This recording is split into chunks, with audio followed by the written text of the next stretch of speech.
All right, how you getting on? How's things? Sorry, let me fix the mic. Hey, you can call me Dr. Conrad Murray because I'm fixing the mic, fixing it so he doesn't live again. Dr. Conrad Murray killed Michael Jackson. Dr. Conrad Murray, should we praise him? He's still doing time. I'm holding a very hot cup now. My darling wife seems to have a kind of ulterior motive here. She wants to burn my hands. I'll explain exactly what I'm talking about. In this case, I'm holding a pewter mug that she got me. And I tell you, the only mug is me because it's burning my hand. It's a massive conductor of heat. And I'm not talking about bloody a conductor of heat. What are you talking about? Michael Mann? Hang on, who did the music for the film Heat? 1 second here. Heat film score. You probably know it. Alan Silvestri or someone. Heat film score. Sorry, it's taking longer than I thought it would happen.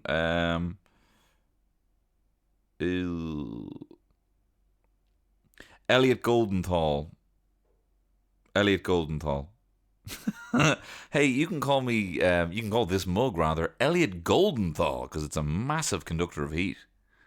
I've never seen Heat. I don't think I've ever seen any Michael Mann movies. Super few people having a spit take in their regular mugs today, hearing me say that. A few people like, what? You haven't seen any Michael Mann films? What? They go all Hans Zimmer on me because I haven't seen a fucking Michael Mann film. What? Right? I haven't seen any Michael Mann films. I haven't seen Collateral. I haven't seen Heat. I haven't seen all the other good ones. I haven't seen any of the good ones. Manhunter? Is that him as well? I haven't seen that. Michael Manhunter. I haven't seen it. And you're like, oh, you have it. When am I gonna find it? Are you messing me? Don't be getting me upset here by me trying to find the time to do that, by the way. Upsetting me. And another thing I have to say, before I get on to the other thing I have to say about hot mugs, there is another thing I want to say about that. But before I get on to that, I want to address something. I'm not doing a recap of the Great British Bake Off this year, okay? I have found that I have 2 hours of my evening where I don't think about myself. And I don't want to hamper that, right? I have 2 hours where I don't view my lot in the world and think, am I being a good enough content creator? There's 2 hours I get in the evening, right? I go to bed at 10 o'clock, right? I'm not right now, because I don't have the mental fortitude to do 2 podcasts a week, prepare for a tour, edit a show, and record a video bake-off. I tried to do the highlights, and I'll tell you what happened. I was enjoying doing the highlights, and a few people were messaging me saying, no, please just do the podcast. And do you know what I said? I made an emotional decision, and I said, no one gets anything. That's an emotional decision that I made about my career in a public sphere. Like a petulant boy. Someone said, oh no, that's not good enough. If that's not good enough, then you're getting nothing. And I deleted everything. But also I don't watch anything on the day that it comes out. And I didn't like doing that. So this is what separates me from the greats. This is what separates me from the greats like Fionnuala J and meme machines like Justine Stanford and Michael Fry. That's what separates me from the people who are on the finger of the pulse, right? So not to slag anyone else off, but you're not as quick on the dial as them. Anyway, the other thing about hot mugs is my wife has another fucking mug. She's trying to make me burn my hands off. I didn't bring in my bowl of change. I was meant to bring in a bowl of change for every time I swear. I'll do it next week. Remind me next week to bring in the bowl of change so I can put it in the swear jar after every swear. But my wife as well, she gets me this handless mugs. She's these handless mugs. She prefers the mugs we have don't have handles, right?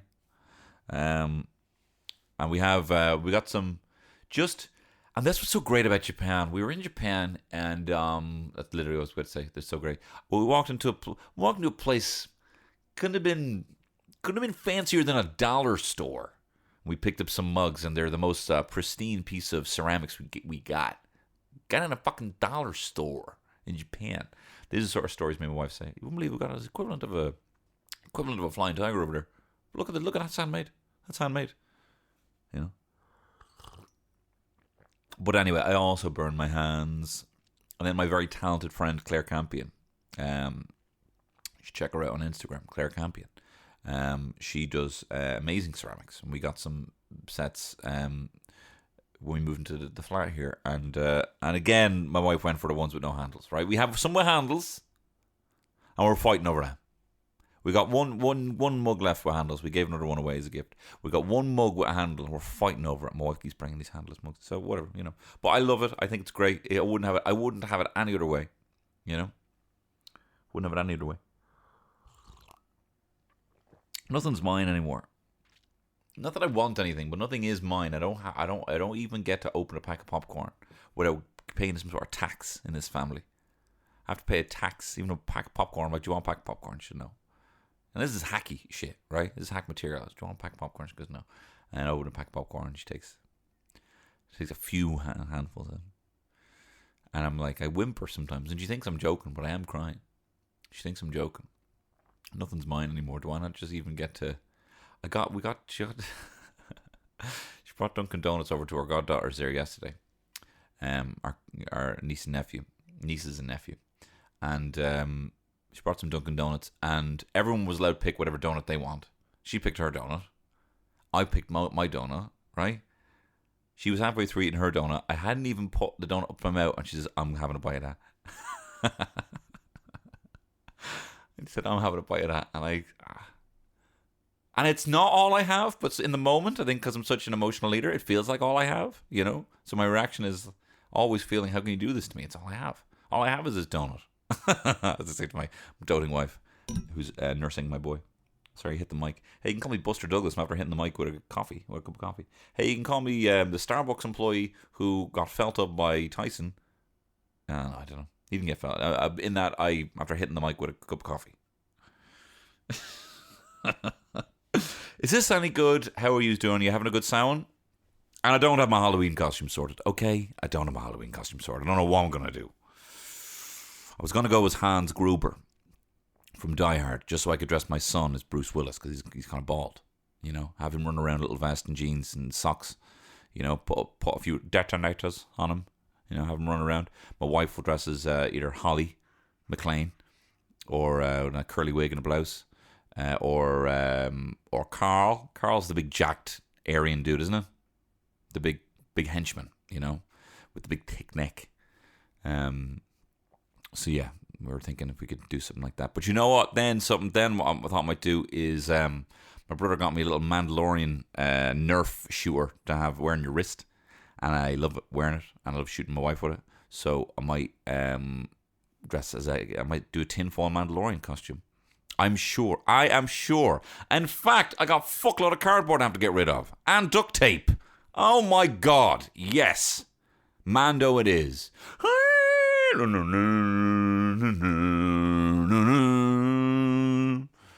Great. I'm glad I have that sword now. I'm so glad I have you, a best friend, that I can bounce these ideas off, right? Huh? Yeah, Terry, I actually have a best friend. It's called my podcast listeners. They're my best friends. I have a best friend. Why do I need to go outside ever? All of my best friends are in my office where I speak to them through my microphone. And we have a perfect relationship. They can't speak back to me. Anyway, let me tell you about the sponsors of this week's podcast. My actual best friends. The sponsor. The Dubliner Irish Whiskey. And let me tell you, I am very excited to be making some spooktastic, spectacular, spookgasmic cocktails this spooky season. I'm making some Halloween cocktails is the thing I'm saying. And here's one I came up with, right? I came up with a spooky cocktail. You can try this as well. And it'll only work if you have the Dubliner. So I will preface this. This will not work with any other Irish whiskey or bourbon. And what's great about the Dubliner is you don't need to choose, because you got an Irish whiskey that's aged in a bourbon cask. But we'll talk about that in a second. This is my spooky cocktail I'm calling Slimer's Ectogasm, right? And what it is I'm going really obnoxious here. My coffee's fucking beating from my chest. Thanks, Gary. Right, what you want to do is you need a cocktail shaker for this, and it'll only work with the Dubliner Irish Whiskey Bourbon Cask green label ball. What you want to do is you want to have to get a cocktail shaker, right? And you want to put in that 50 mils, right, of the Dubliner Irish Whiskey Bourbon Cask whiskey. You want to put in 35 mils of lemon juice. You want to put in about 12 and a half mils of sugar syrup, right? And how you make that is you basically just put a spoonful of sugar in a jar of water and you shake that up, right? You shake it up, and to be honest, the water will let you know how much sugar you want in that, right? You'll shake it up until the sugar has diluted, right? That's it, right? You want to put a half a fresh egg white in there, put in some ice, and here's a little secret I learned from BBC Good Food, right? Put in a little euro-sized piece of lemon zest in the shaker, right? Add a bit of flavour, right? And then you want to shake, and I'm not messing around here, the fuck out of it. You'd want to swear Gozer was here and you were trying to charge up your proton pack on shakes alone of this thing. Shake it so much harder than you think you need to, right? And for ages. And it'll get really cold in your hand, but you'll be a brave little boy and you'll shake it a bit more, right? And then what you want to do, shake it all out and then strain it into an ice-filled rocks glass. Not the ice that was in the shaker, different ice. You're going to be rinsing through ice on this, right? So you pour that over the different ice, and then you'll have a kind of a frothy, white kind of drink, right? And this is how you make it spooky. You get little Angostura bitters, right? Get a bottle of Angostura, put 3 dashes on. 2 for the eyes, 1 for the scary mouth, right? And there you have a cocktail that looks like a ghost, and it tastes lovely.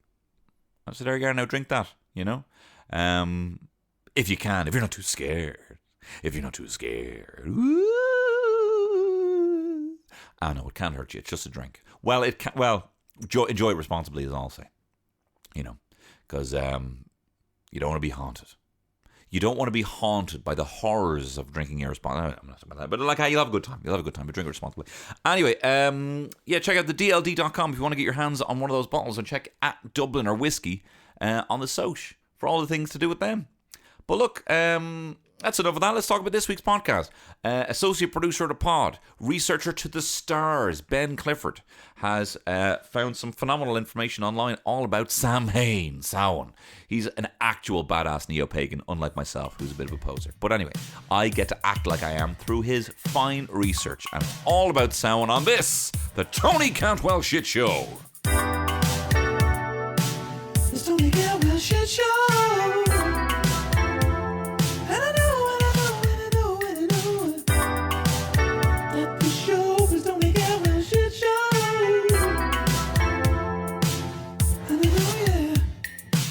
And I know you and you know me, and you should know that I am kooky, I am spooky, I am kooky. I'm always wearing Converse and flares.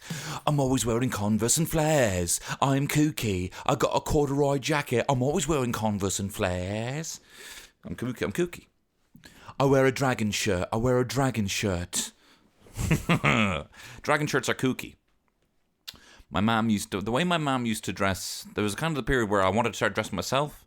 And then once my mum kind of got to grips with my style, she'd be like, that was kind of kooky. She didn't talk like that at all.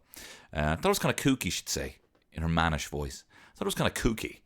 And she'd come out with some satin dragon shirt, which at the time I was like, whoa. And then I see The Rock wearing a silk shirt, and I'm like, I'm in the dragon shirt again. Can I wear the dragon shirt again? You know, where'd you get this unique? Where'd you get this Burton's? You know, she dressed me quite kooky for a while, which I like. Anyway, look, come here to me. How are you? I'm not asking you that again. After spilling a bit of coffee on my leg, and I spilled water on the ground. I tell you, you can call me the pregnant horse, because I'm having a mare. You can call me Johnny Depp in... This one's not as good. Forget it. Well, I have to tell you now. You can call me Johnny Depp in Nightmare on Elm Street because I'm having a nightmare. Anyway, I'm talking about Samhain today. And I want to preface this podcast by letting you know a couple of facts you already know. I'm not a historian. I am not an anthropologist. I read the tops of articles, aka the headlines. Right? I read some tweets and a bit of Wikipedia, but if it's more than 5 little categories, I'm not interested. It's too long. Right? So I'm not here to be an authority on pagan festivals or Irish tradition or anything like that. But my interest in sound comes from seeing the movie Coco, right? I saw the movie Coco and I was like, why don't we do something similar like that in Ireland? Why don't we have, an ofrenda where we have an altar with pictures of people who are gone and we talk about them once a year? And we kind of have something not the same, but at the similar time of year, we also have a time of kind of reflection of mortality, which I'm interested in because I feel like that's where kind of Catholicism let you down, because Catholicism will have you believe in an afterlife. There's no real necessary time to reflect on anything. It's just, I'll see you later. It's just kind of put on the long finger that I don't know if maybe you believe it and that's fine, but I don't believe that I'll get there, right? So I don't know if I'll see you when I get there, if I ever get there, you know, as Coolio would have me believe, right? So I kind of feel like I love in Coco, I am basing my spirituality based on a Pixar movie. Yes, it's better. It has a better reflection of death than the movie Soul does, right? I understand that some people can just be gone and lost to memory if they're not discussed and reflected on and having funny stories told about. And Irish people have a very, I don't know if this is applicable for everyone, but I think of previous generations, when people are gone, I don't know if they were given enough time to mourn. Certainly with my parents, I don't know if they were given enough time to mourn or to move on or to reflect or to fully analyse how they felt. And I don't know if they collectively as a family ever came together to try and reflect on people who were gone. And I'd love to do something like that. I'd love to do something like that in my family.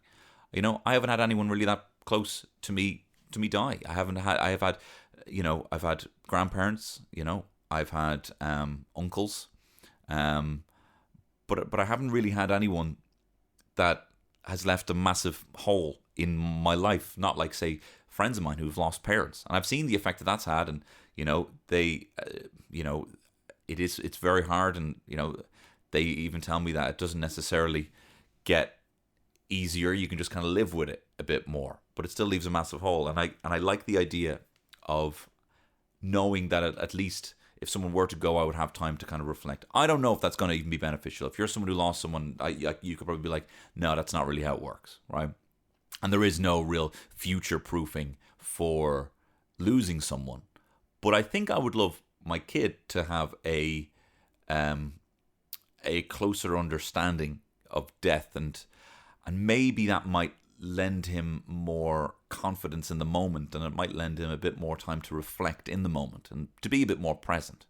And I think that's really what I would love to strive for, is to know that things come to an end and that someone else will go on after you go, or you know, you will still go on after someone else goes. And I don't know, there is a finite time, and there is, you know, but even when someone's gone, they're not forgotten, and we have these traditions to make sure that we have that. I'm trying to have this essentially in place for me before, you know, the worst thing could happen, where I lose people who are very close to me, you know. But I could know that at least there will be time when I can talk about it. And because when do you just say, when is there a time where you're just like, I want to talk about someone who died, you know, I want to talk about someone who's very close to me who's passed, you know.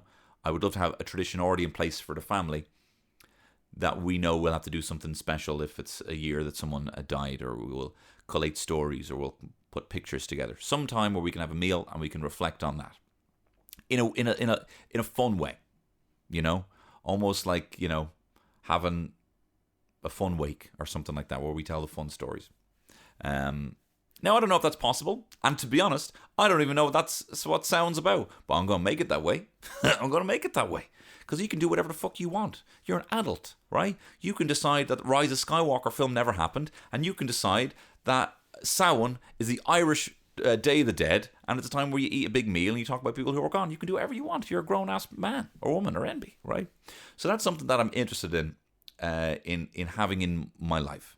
And I also love the idea that there is a spirituality here that is organic. There's a spirituality based on crops and harvests and suns and days and nights, and also that's just a bit fucking witchy. It's also just a bit witchy, right? It's a bit magic. There's fairies, there's pukas, there's mischief, there's candy, right? All wrapped up in one holiday. That sounds very exciting to me, rather than just pumpkin spice lattes of TikTok moms. Do you know what I mean? So, and also the fact that it is inherently Irish. Now, that's not necessarily the topics we're going to be talking about today, but this is just where my interest comes from, and that's as far as the research that I'm going to do. But the man who's going to step in and do most of the research here is associate producer of the pod, Mr. Ben Clifford, who has collated for me some interesting facts about the pagan holiday of Samhain. So Samhain, as with all things ancient, Irish and traditional, writes Ben, it's all about the crops. Give me that sweet crop. Give me that sweet, sweet wheat. The festival of Samhain celebrates the end of the harvest, the end of the summer, and is the midpoint between the summer and the winter solstice. So as we all know, threshold festivals are when the veil between worlds is thinnest. So picture this, yeah? You got the winter solstice, you got the summer solstice, right? They're two tent poles propping up a bit of fabric, right? And then drooping down in the middle, right in the middle where it's gone all slack is Samhain. So all the goblins are grabbing on it because it's down on the ground. Do you know what I mean? Does that make sense to you? This doesn't really make sense to me. Well, that does make sense to me. What Ben said, but what my analogy doesn't make sense. And he's linked me here to an article interviewing Eddie Lenihan, who is a Shanachie. Shanachi's kind of a old Irish storyteller where you tell, he would be au fait with the ways of the fairy and would just tell unreal stories to lads. And I met one in Blarney. And I tell you, he was fucking kissing the stone. You couldn't stop him talking, but it was wonderful. I really enjoyed listening to him. But I don't like how they have normal names. I feel like Shanachies should have names like, Mickey Leprechaun Stomper, or, Mary Fairy Wrangler, I feel like they should have some sort of, I don't know. Anyway, he says Samhain and Bealtaine were the two rent payment days in Ireland, and by Samhain, every farmer worth his name was expected to have his crops secured for the winter ahead. I am so fucking glad that's not the case now. Imagine going back being like, there's no crops, Terry. I was on TikTok all day. But I know how to make a table out of resin. If we have any old bits of wood and resin, I can make us a table. I know there's no spuds. Right, it's fine. I'm going to go trick-or-treating and knocking them. Dum, dum, dum, dum, dum. Trick-or-treat, smell me feet. Give me enough food to feed me family for the winter. Please. Look, I'm dressed as a goblin. I'll do a dance for you. I'm so glad that that's not my reality right now. But I understand, and sorry, Ben writes here that that's actually not like a quaint way of describing, the paying the rent thing. People literally paid rent on those 2 days. It wasn't like I'll pay a bit of the rent now, leave a few fucking spuds out for the fairies. Imagine that. Oh, you thought that's what rent is due at the end of Sound. Great, yeah, throw a few monkey nuts out there for the sheed, And Eddie also tells us of some hilarious pranks that you might find during Samhain. So he says, it was a time of dares and games. For example, daring a boastful person to go to a haunted place or a graveyard or fairy fort and bring something back to prove they've been there. I'd do that easy. I would do it easy. I say Candyman in the mirror all the time. I run around at Hellfire backwards 5 times. And I haven't had anyone with goat legs come after me. So, but here's some mad pranks he used to do, right? He says, I well recall 4 examples from my home place in Kerry. The first involved keeping a close eye on a man who took his few pints every night. On one night, as soon as he left for the pub, the boys, he has here in quotations, or in, the boys went to his yard, took the wheels off his ass cart. They took the wheels off his ass cart. They manhandled the cart and wheels into the house. Then they brought in the ass, tackled him to the cart, and then when the poor man arrived later, he found the ass fully tackled in the kitchen. God knows what he would have thought. So hang on, what did they do? They tore up his fucking cart that he probably built with his bare hands, and they tied up his horse. And they weren't even, and the most egregious thing, they weren't even there to spot So that's the thing I don't get about pranks when they're just kind of left there, Like I've gone to gaffs. I've stayed in gaffs before and have left like fake spiders in drawers after I leave. I'm a real Mel Gibson. He's a real prankster on set. You want to hear what he called some of the people. I mean, you want to hear what he called some of the ethnicities. He was a real prankster on set. Was Mel? That's awful. That's an awful thing to do. And donkeys really freak out with stuff like that. They really don't like that at all. Being tied up in a kitchen. They really like, you see their eyes, really don't like that. So you shouldn't be doing that sort of stuff. But if you were to do that, why are you leaving then? Do you know what I mean? Well, you're not hiding in the curtains. You're not going to see the payoff. Eddie says here, I'm sure he thought there was some quality porter that night that he had. I'd say he was just terrified for the sake of his ass, and taking apart the cart. But the point I'm making here is I need to be there for the prank, right? I can't even, I think most people suffer from this as well. You start with a bit of a prank, right? Now, whether that's, I don't know, leaving a spider in the drawer, right? If you're not there to see the reaction, then was the spider even in the drawer? Was it even worth going to the joke shop? I remember buying a fake rat and staying with my ex-girlfriend. She was living in Edinburgh at the time, and I was on my way through. I was going to Edinburgh, I was going to Interrail after that. And I bought a fake rat, and I put it in the drawer. And then I was halfway to Amsterdam, and I texted, and I was like, I didn't hear anything about it, And I was like, look in the drawer. I was like, oh, okay. Thanks. What's this for? And I'm like, oh, I've ruined it. It's the same. You can't. Sometimes you just can't. It's like even when like we were in an Airbnb, my mate Bob, he bought fake shit and he left it on the ground, and then he was like, "Oh my god, look at that shit!" And I'm like, "You obviously put the shit there. You're not a very good actor, bro. Not with this sort of situation. So if he left it, but you sometimes are so impatient. So I wouldn't be able to. I wouldn't be patient enough for that." Another one here, writes Eddie, was when the lads painted the windows of an old bachelor's house with tar. They tarred, not feathered, an old lad's house, and the poor man apparently had no idea when morning came. It was said afterwards that he didn't come out for 3 whole days until he got hungry. Oh, that's kind of fun, but if you're, I'm just so glad it's like, that they didn't say we covered it in tar and we set his fucking windows on fire until he thought it was in pure hell.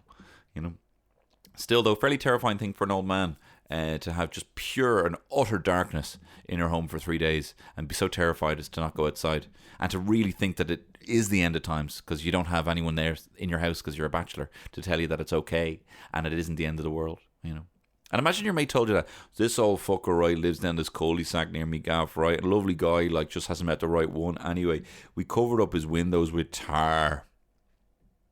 And he's actually, we kind of just thought that he would think it was, like, nighttime for a while. And then probably about 3 days now, fairly emaciated now when he came out. Another one, writes Eddie, was throwing wet sacks on people's chimneys. Throwing a wet sack on people's chimneys. So someone climbing up their gaff, throwing a wet sack on their chimney, and then tying their fucking door closed from the outside. And he says here, when the kitchen began to fill up with smoke from the open fire, the so-called fun would begin. Imagine just them screaming and bashing down the door, and then just bashing down off their hinges their own door, finding that survival, sinewy chimp strength that we all have that we luckily never have to access, knocking down the door and just plumes of smoke coming out, and the lads sitting outside and there's like, you thought you were gonna die, that's what you get for not having a wife. Another one he says here is that drunks on their way home on this night were liable to be waylaid. I recall in one such case where the man in question was asleep on the roadside. He had his Wellingtons removed. They took his boots. He took his boots, bro. And then his trousers. And then his Wellingtons, were put back on, and he was left there in his drawers. Imagine what he must have felt when he woke up somewhat sobered and cold in the morning. If he was alive. Fucking height of October, taking the boys' trousers. So we saw this lad, he was like passed out, right? And you think like, what will he do? Will I call an ambulance? In this case, we took his wellies off and we took his trousers off, and then we put his wellies back on. What you do with the trousers? Fucking in the liffey or whatever, Yeah, that's would you not do and as well, but also you're not going to be there in the morning to be like. I would camp if I was committing to the prank, right? This prank of stealing a man's trousers, right? I would at least want to be there the morning. I'd camp out over that. I'd like bring a sleeping bag, bivvy bag, and lie next to the man. And then when he woke up and he's like, "What the fuck?" I'd be like, half asleep in the sleeping bag. Look at you. What was it? A puka stole your trousers, did they? Right. So hilarious pranks. So those pranks include tying up a donkey, terrifying the poor beast, and totally taking apart someone's cart, livelihood likely, and having it in the kitchen, right? So basically taking apart someone's entire life, putting it in the kitchen. Another one is painting the lads with tar, which is never ever going to go off. Some old bachelor's gaff, so he believes that day will never rise for him again. Trying to kill someone with smoke inhalation is another hilarious prank. Throwing wet sacks and then stealing someone's trousers, which, to be fair, if I do practice what I preach in terms of believing that jocking should come back, I should be on board with that, but I just don't like the idea. I mean, look, we've all, I would hate for me to be sitting down on the curb eating a mega box and some lad coming along being like, I'm here for your trousers. I'd be like, this is the worst thing ever. I might be able to lie about the smell of curry on my breath, but I'm not going to be able to lie about my lack of trousers, But anyway, I jumped onto the pranks too fast. Basically, what this is all the work is done, right? It's time for celebration. Adults, children alike, you can enjoy yourself, have some fun, have some games, have a bit of nut, have a bit of apple, candles on a turnip, you know what I mean? That sort of stuff. And he writes here, this sense of jollity remains even today, though pumpkins have replaced the turnips. And shop goods have overtaken the homemade varieties of almost every article, including barmbrack, he writes. Yeah, the turnips have a much scarier face because you can actually really carve out good teeth from a turnip, I get the pumpkin thing, it's empty on the inside, it's easier for carving, but if you really want to scare the hell out of someone, carve it into a turnip. So what's with all the dead shit? Why are we dressing up as the dead? Well, Ben writes here in a very funny joke. He says, why are we dressing up as sexy vampires, sexy zombie nurses, and sexy culturally vibrant Dublins? Because they're all dead. Very good. Do you want to write my stand-up? Do you want to write my stand-up special? I'm fucked for next year. Anyway, no, they're all dead. So it's to confuse the tricksy good folk coming here to cause chaos, essentially. It's for you to look like you're dead, like in Shaun of the Dead, so that you can blend in with the zombie horde. So it's like you're dead, so it means they're not going to come for you. It's like everyone dressing up as a load of Ashtons, Everyone's coming out here looking really attractive with their sidewards baseball caps, right? Their New Balance caps. And then you're like, how can I punk anyone? I'm Ashton. Right? I'm Ashton. Me and my wife is Ashton. You can't punk me. That's essentially what you're doing. But also, right, you're dressing as the dead to trick not just Ashton, to trick the living, right? Because everyone's expecting the dead are going to show up. Everyone's leaving food out for the dead. Everyone's lighting the fire to guide the way for the dead, right? So picture this, right? Your neighbour Jerry, right? He's in his gaff. He's there. He's done all his bits, right? He's got the fire out. He's got the food left out. And he's just expecting the dead might be coming by, right? And he's recently lost his Uncle Tommy, right? And then you, as a hilarious prank, a trick, you might even say, knock at the door and you're like, doom, doom, doom, doom, doom. And he opens the door and he sees you, terrifyingly dressed as sexy baby Yoda. And he's like, Uncle Tommy? And you're like, yeah. Now give me some... I'm gonna, with the greatest respect, give me some fucking proper big moros. Like a big moro. I don't even know how to do moros anymore. Boosts or whatever. Right? I don't want a fun size. Give me the big one, right? And if you have anything else, and put it in the bag there. And I won't haunt you. That's essentially what we're doing these days. Does that make sense? Have I made it? Does that make sense? As an example? And I tell you, you want to check out the National Museum, right? Especially, I don't know if you've ever been to Turlock Park. The National Museum there. It's kind of the home and country kind of. Is it called Home and Country? Is that just a magazine? Or Country Life museum? And they've got all the old fucking scary as fuck Samhain masks that lads used to go around in. And there's a common factor in all these masks. Now what they might do is just put it might be a flour bag, might be a potato sack. And then what they would do is kind of sew on fake hair, right? And they're always sewing on a massive runny. Right? Because apparently then, and I don't know, there's no research done into this at all, but they all have massive eyebrows and a massive Ronnie. Everyone looks like fucking Jake the Snake Roberts, right? They must have found that to be the most terrifying sight is a big old Ronnie. And I tell you, if you've watched Dark Side of the Ring, Jake the Snake Roberts' real life, oh my God, what a horrible life that man's had. But anyway, I'm not talking about that right now. So you're pretty much just dressing up as a big sexy potato, writes Ben. And that's why we dress up in sacks. That'd be a good Samhain costume, would be some of these traditional things because they look. Just take a pillowcase, cut 2 holes in the eyes, and then just sew a load of hair on the nose and the eyebrows. And people believe that was their Uncle Tommy, and they're like, I better give this fucker as much peanuts as I have, otherwise he'll haunt my days. Leaving shit out. So look, we're talking about food, right? Why is food left out? Now, I don't leave anything out. They call me the bin. I don't leave anything on my plate, and I don't leave anything on anyone else's plate. They should call me the Samhain bin, right? Anyway, whenever food is mentioned in Samhain or Bealtaine or anything to do with Irish tradition, it's usually to appease the seed, the fairies, the folk, the pukas, the leprechauns, the banshee. And that's why we leave out fruit and monkey nuts, writes Ben. And for whatever reason, having big parties with food and drink was to show respect for the dead. I'm telling you now, hopefully I will outlive all of you who are listening to this, hopefully, fingers crossed. But if I happen to pass, I hope that to honour me and to entice me back, you'll leave a couple of chicken balls out your door every year on Halloween, right? And you'll hear, do you know what'll happen? You'll leave one out, right? And you'll close the door and you'll hear some chains. And you'll hear ploon, ploon.